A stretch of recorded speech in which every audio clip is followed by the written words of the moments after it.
Bom dia, bom dia. Mais um dos meus contos. O Amor Além da Vida, professor Nelson Alves de Andrade. Prestem bem atenção.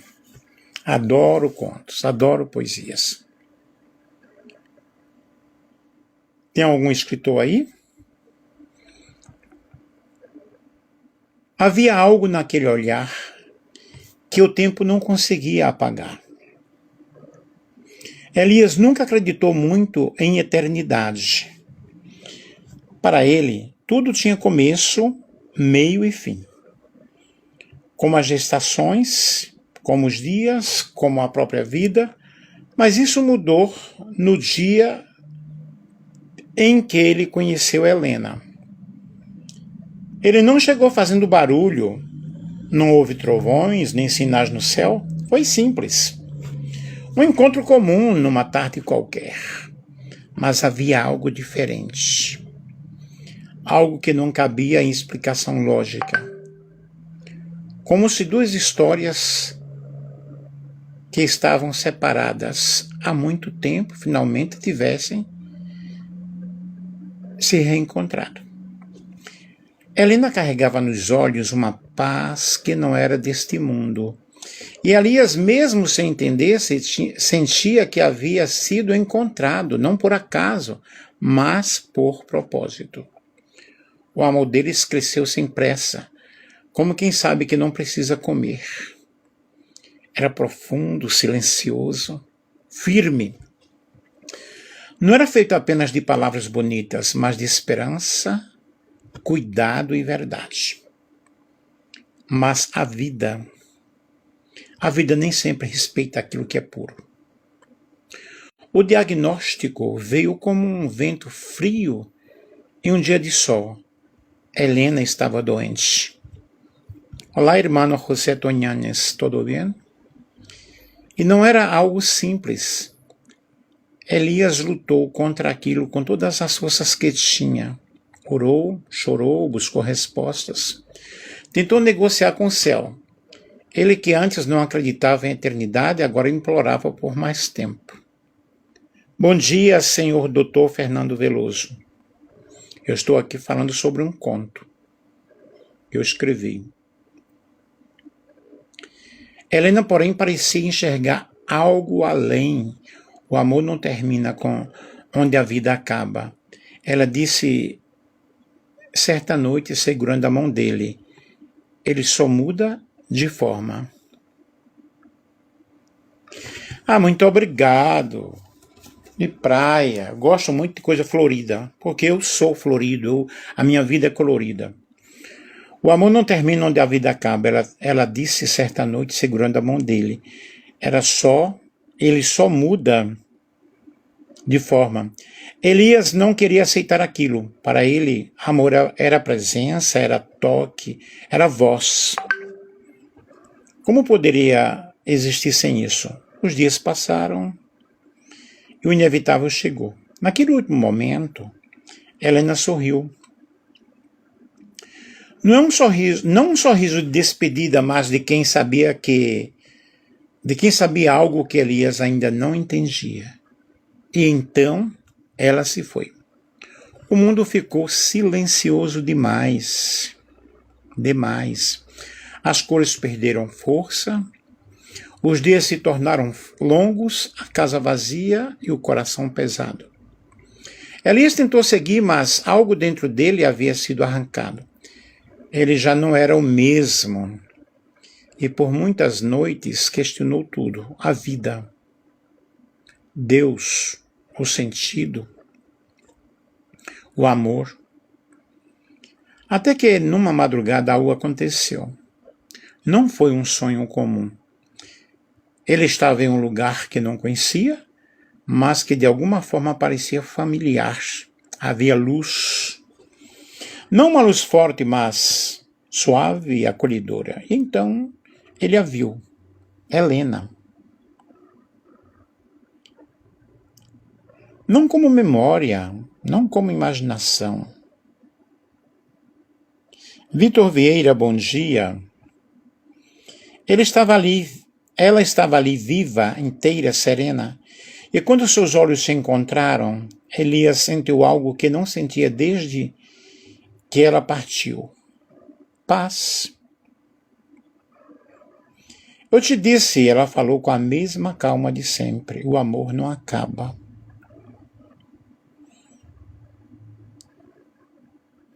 Elias tentou correr atrás dela, mas algo o impediu. Ainda não é seu tempo. Então por que me mostrar isso? Ele perguntou com lágrimas nos olhos. Voltar a dar aula no Vicente Barbosa? Não sei. Helena sorriu.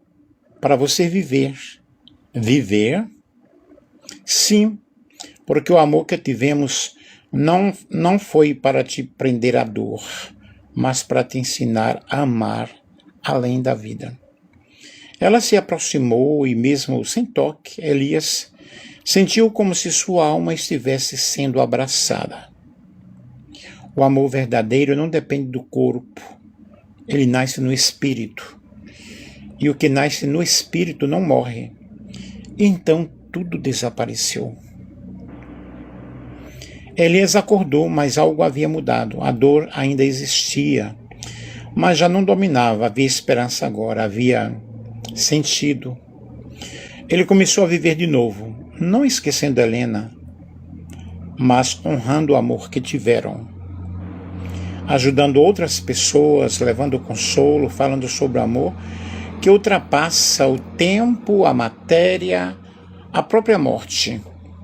Porque ele entendeu, o amor verdadeiro não é medido pelo tempo que dura na terra, mas pela eternidade que carrega dentro de si. E em algum lugar, além do que os olhos podem ver, Helena continuava esperando. Não como um fim, mas como um reencontro. Gente, eu escrevi esse conto, eu vou enviar para um jornal aqui da região de Araçatuba. Eu sempre estou enviando contos, poesias. Mando vários arquivos e ele vai colocando lá. Amo escrever, eu tenho vários livros escritos já no Vivebook. Acho que 4 ou 5. E os meus contos e as minhas narrativas, as minhas poesias ou artigos científicos sempre estão saindo no jornal aqui da região de Araçatuba. Deixa eu ver aqui. Muito obrigado ao Dr. Fernando Veloso, ao psicanalista Dr. Fernando Veloso, meu grande amigo em particular. Ainda não nos conhecemos pessoalmente, mas nos conhecemos através de lives. Sempre estamos nos comunicando, apesar de que o Dr. Fernando Veloso demora muito a me responder, pois, segundo ele, muito ocupado, né? Também tem um montão de faculdade, um montão de pós-graduações. O homem é top. Ao irmão José Toñanes, de Asunción, Paraguai. Esse irmão é meu amigo particular. E nós outros hemos trabalhado juntos em la iglesia, em Ciudad del Este. Amo ao irmão José Toñanes, grande amigo, sua família, seus padres, seus irmãos. Vitor Vieira aí, meu aluno, né, que está me convidando, volta para dar aula no Vicente Barbosa. Gente, voltar a dar aula, não sei. Apesar de que continuo estudando, faço mais 4 pós-graduações, já resultando acho que 9 pós. Estou fazendo um curso de terapeuta cristão completo, já fiz um. Estou ocupando o meu tempo, escrevendo, indo à academia, falando em academia. Eu estou ótimo. O médico disse que eu precisava fazer academia para ontem, e vai fazer 2 meses que eu faço academia. Muitas coisas já melhoraram na minha vida, muitas coisas mesmo. Disposição, forma de encarar a vida, forma de encarar os problemas. Minha baixa estima aumentou positivamente, não negativamente. A autoestima, né? Agora estou com autoestima. Estou escrevendo, eu ia falar bastante, não bastante, mas toda semana eu escrevo um conto, 2, 3, 4. Eu tenho 4 livros que eu preciso, condições econômicas para enviar para editar.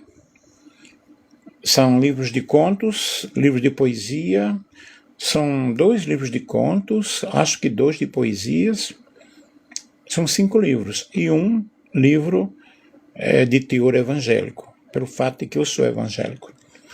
Mas eu sou aquele evangélico de pés firmes, mente muito aberta, ok?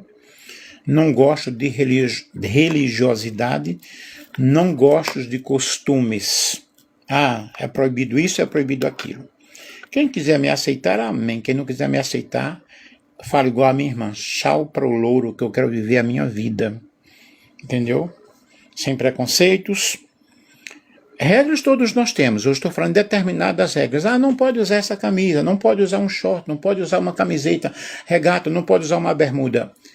Pouco eu estou me lixando, ok? E se não me aceitarem, tem muitas igrejas para congregar. Já estou com 69 anos, não necessito de alguém estar. Não faça isso, não faça aquilo, eu sei muito bem o que fazer. E tenho minha cabeça no lugar. Isso é religiosidade.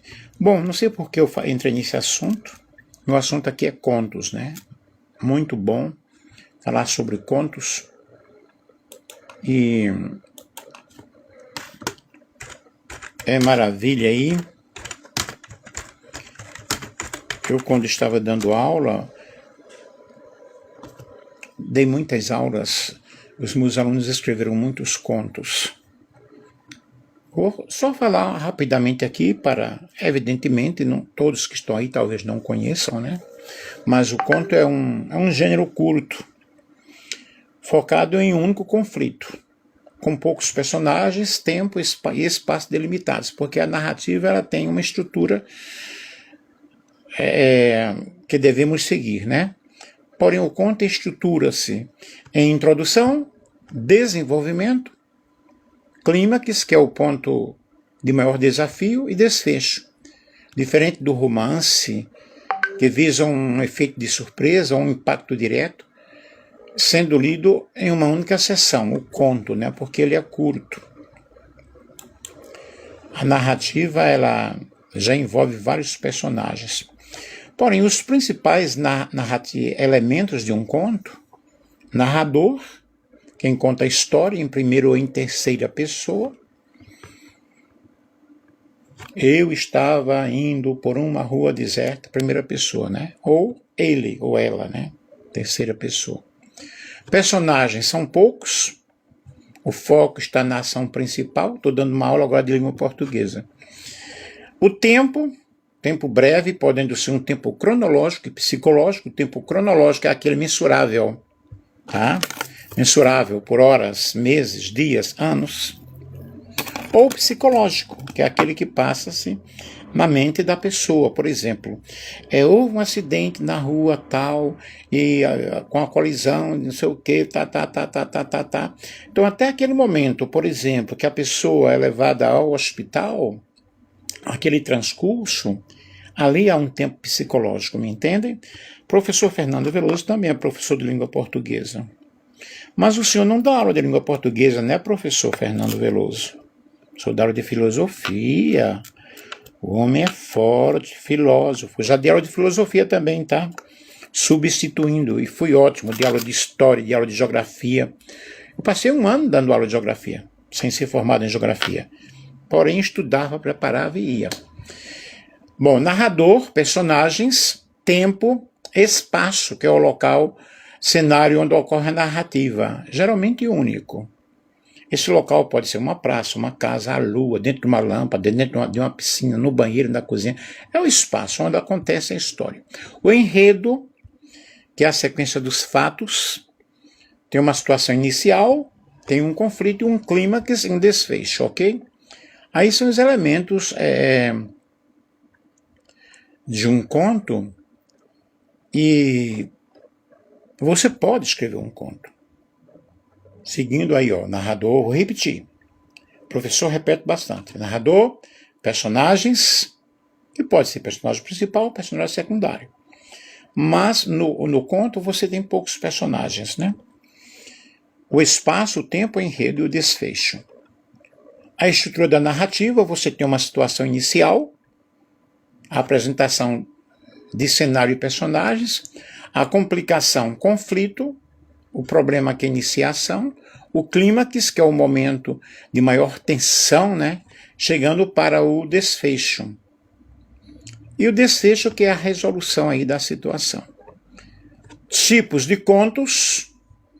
Não era minha intenção aqui dar uma aula sobre contos, apenas falar, ler sobre o conto que eu escrevi. Tipos de contos são vários. Contos de fadas, contos maravilhosos que envolvem elementos mágicos, contos fantásticos, o irreal rompe a realidade. Quem está gostando aí da minha aula sobre contos? Contos de terror, de mistério, foco no suspense. Na Vivebook, ou Vivebook, eu escrevi algo sobre terror, né? Contos realistas, cotidiano, foco em situação do dia a dia. E para trabalhar o gênero conto em sala de aula, nós podemos pedir aos alunos para que eles escolham um personagem, um cenário simples e criem um conflito intenso que se resolva rapidamente. Gente, os meus alunos produziram contos maravilhosos que, se eu pedisse, você vai fazer essa tarefa em casa, talvez eu não acreditasse, mas alunos escreveram contos maravilhosos em sala de aula. Isso é top, é muito bom.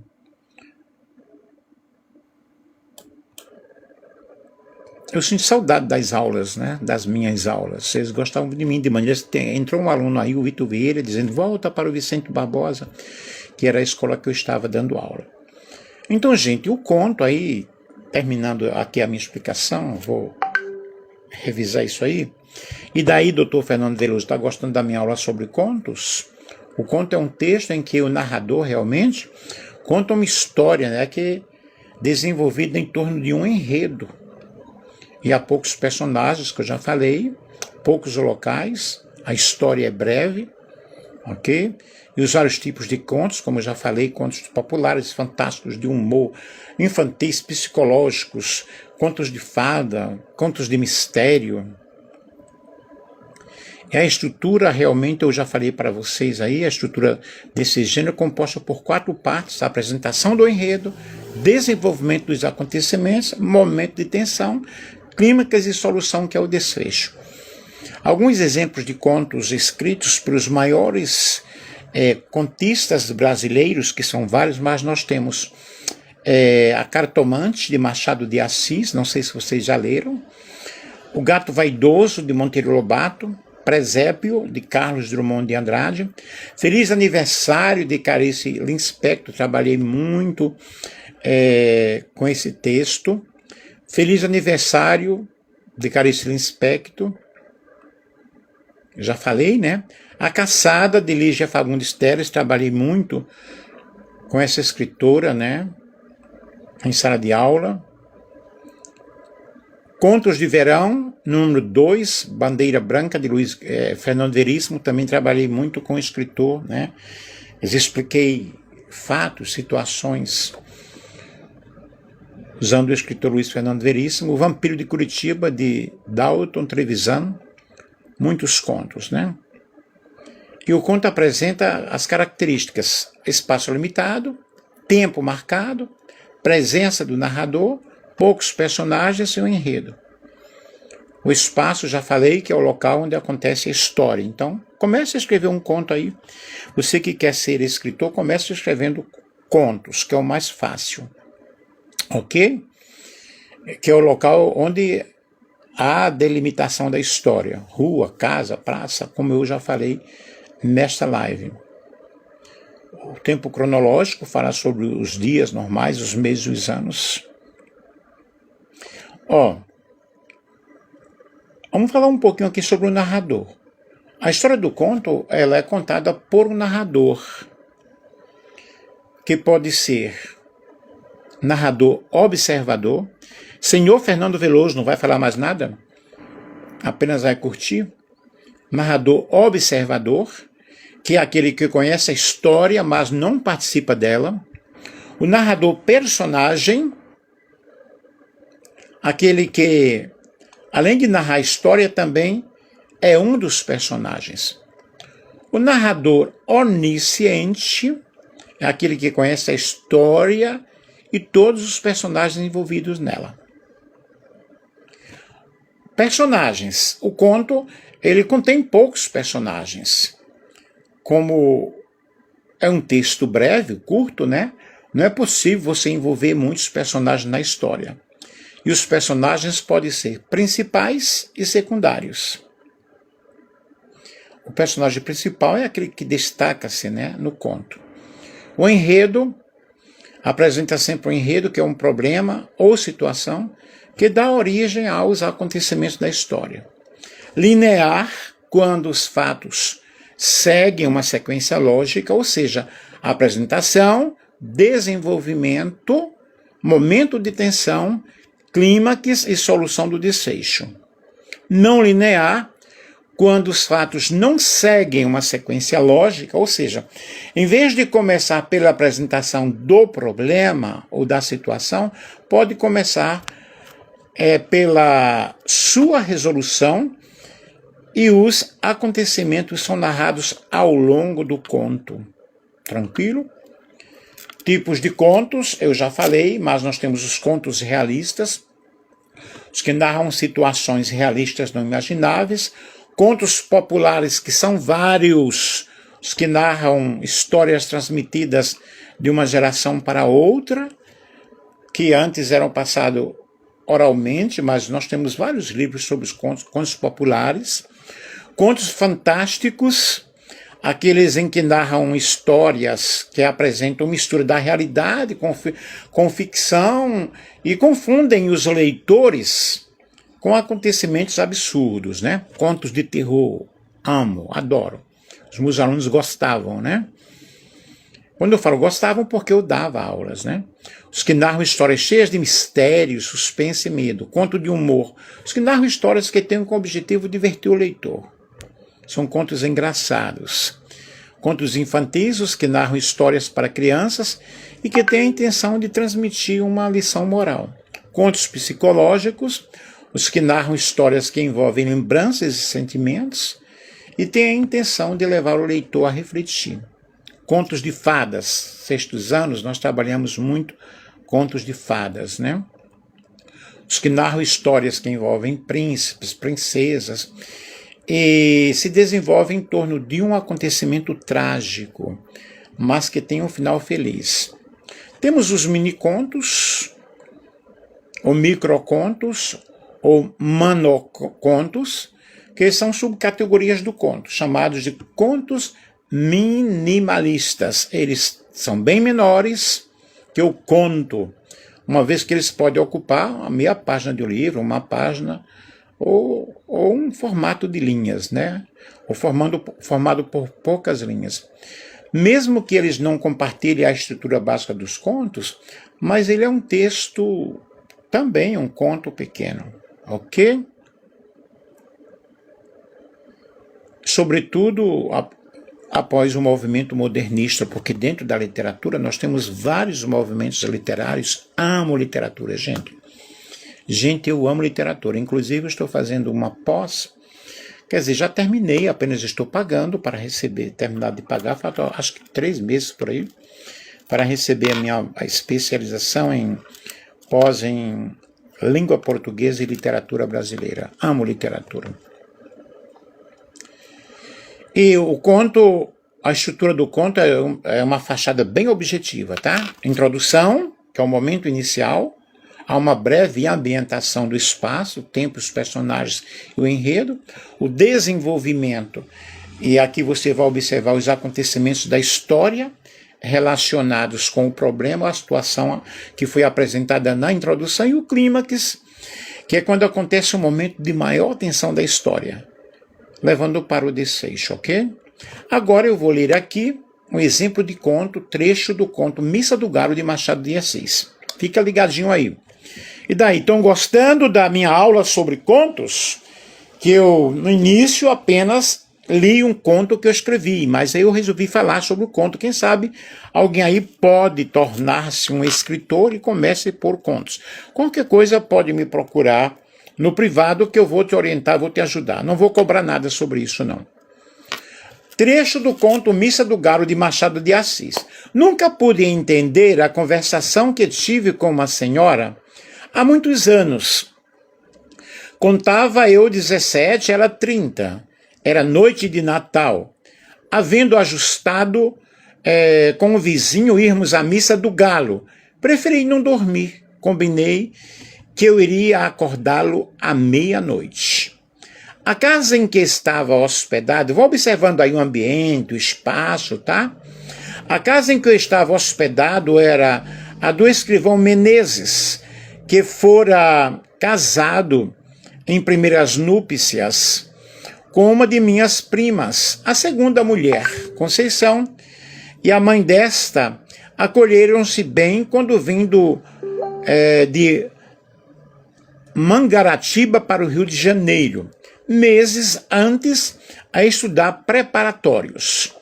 Vivia tranquilo naquela casa assombrada da Rua do Senado, com os meus livros, poucas relações e alguns passeios. A família era pequena, o escrivão, a mulher, a sogra e 2 escravas.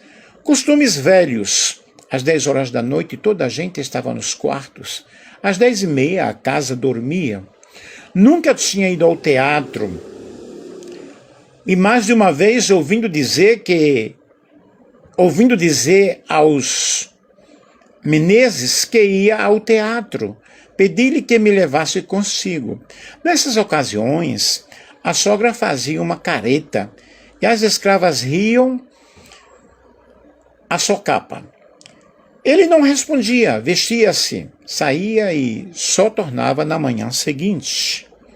Menezes trazia amores com uma senhora separada do marido e dormia fora de casa uma vez por semana. Conceição padecera, a princípio, com a existência da comborça, mas afinal resignava-se, acostumara-se e acabou achando que era muito direito.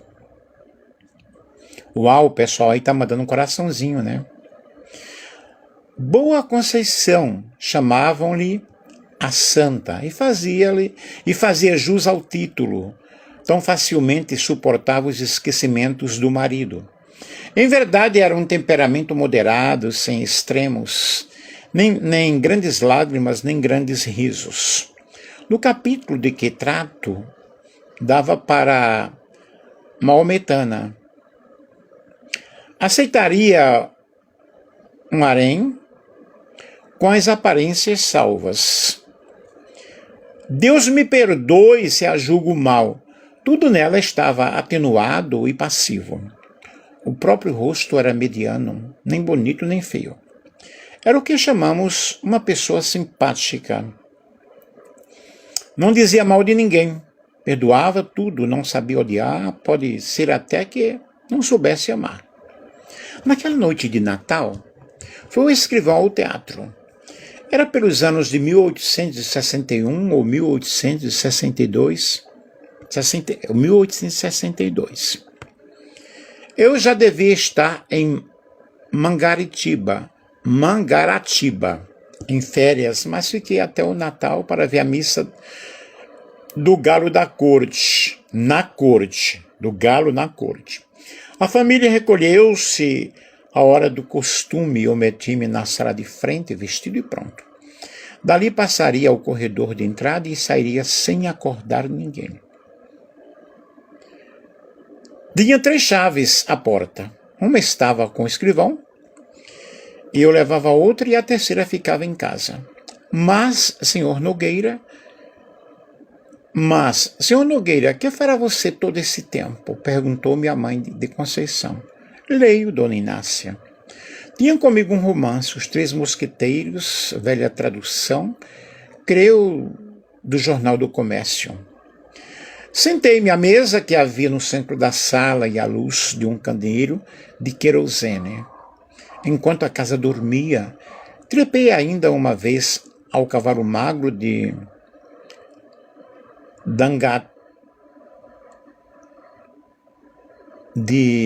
D'Artagnan e fui-me às aventuras. Dentro em pouco estava completamente ébrio de Dumas. Os minutos voavam, ao contrário do que costumavam fazer quando são de espera. Ouvi bater 11 horas, mas quase sem dar por elas um acaso. Entretanto, o pequeno rumor que ouvi dentro veio acordar-me da leitura.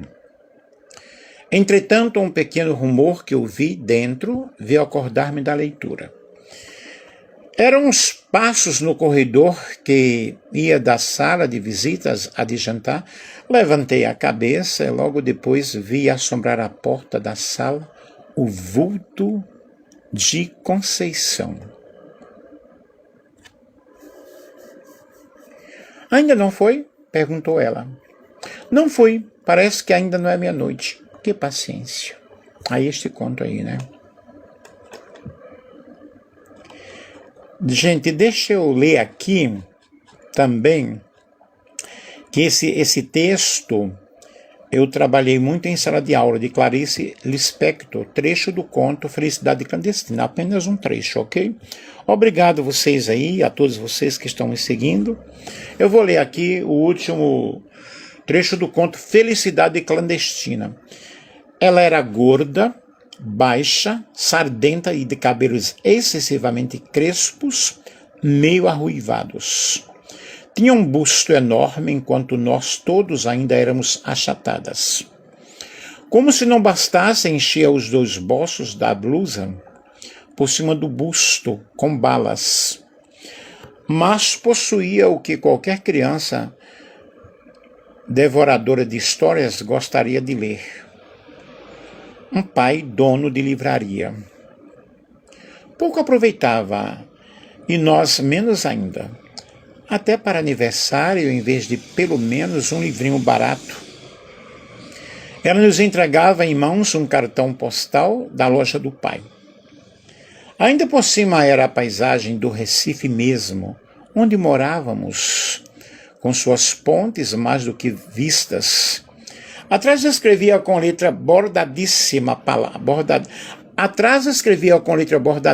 palavras como data natalícia e saudade. Bordadíssimas palavras. Mas que talento tinha para a crueldade. Ela toda era pura vingança, chupando balas com barulho. Como essa menina devia nos odiar, nós que éramos imperdoavelmente bonitinhas, esguias, altinhas, de cabelos livres. Comigo exerceu com calma, ferocidade, o seu sadismo. Na minha ânsia de ler, eu nem sempre notava as humilhações a que ela se submetia. Continuava a implorar-lhe emprestados os livros que ela não lia. Até que veio para ela o magno dia de começar a exercer sobre mim uma tortura chinesa. Como casualmente informou-me que possuía as reinações de Narizinho de Monteiro Lobato. Era um livro grosso. Meu Deus, era um livro para se ficar vivendo com ele, comendo, dormindo e completamente acima de minhas posses. Disse-me que eu passasse pela sua casa no dia seguinte e que ela o emprestaria. Até o dia seguinte, eu me transformei na própria esperança da alegria. Eu não vivia. Eu nadava devagar no mar suave, as ondas me levavam e me traziam. No dia seguinte, fui à sua casa, literalmente correndo. Ela não morava num sobrado como eu, e sim numa casa.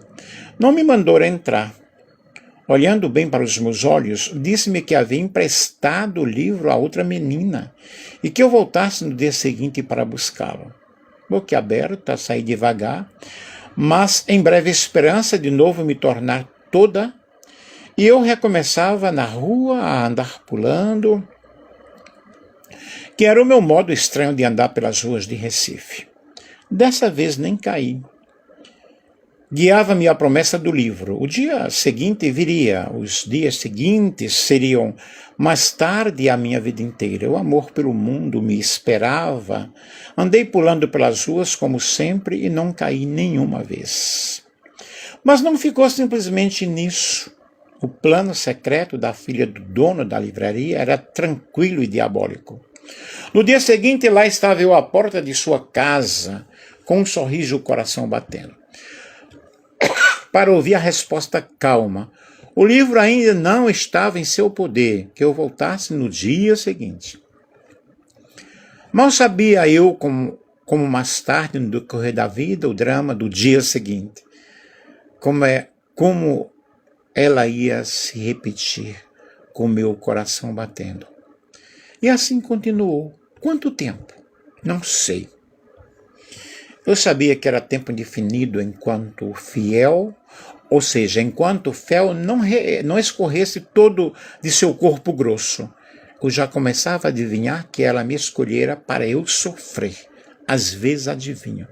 Mas adivinhando mesmo, às vezes aceito, como se quem quer me fazer sofrer esteja precisando danadamente que eu sofria.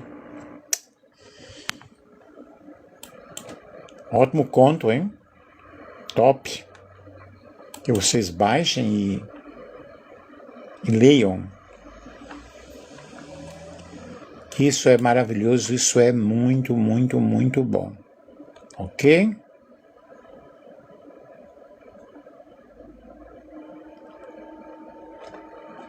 Aí tem alguns exercícios aqui, mas eu não vou ler não, que vai tomar muito tempo. Não vou falar, ok? Eu espero que vocês tenham gostado aí da minha exposição sobre contos. Espero que tenham gostado do conto que eu li para vocês, ok? O Amor Além da Vida. Top. Não só top porque eu escrevi, mas top porque realmente é muito bom, ok? Um abraço para todos vocês. Tenham todos uma quarta-feira feliz, uma quarta-feira maravilhosa. E a todos o meu abraço, o meu carinho ao doutor, psicanalista, professor, filósofo, um monte de coisa, doutor Fernando Veloso. Vê se comunica mais comigo, tá? Ao hermano de Asunción, Paraguai, José Toñanes, que Deus lhe bendiga, um grande abraço. E a todos que me seguiram aí, ao meu aluno, que foi meu aluno, o João Vitor, que disse volta a dar aula no Vicente Barbosa. Aos demais aí, um grande abraço, queridos, que Deus abençoe, que Deus ajude de uma forma maravilhosa, de uma forma especial. Eu sou de Recife, tá? Beijos aos pernambucanos aí. Todos.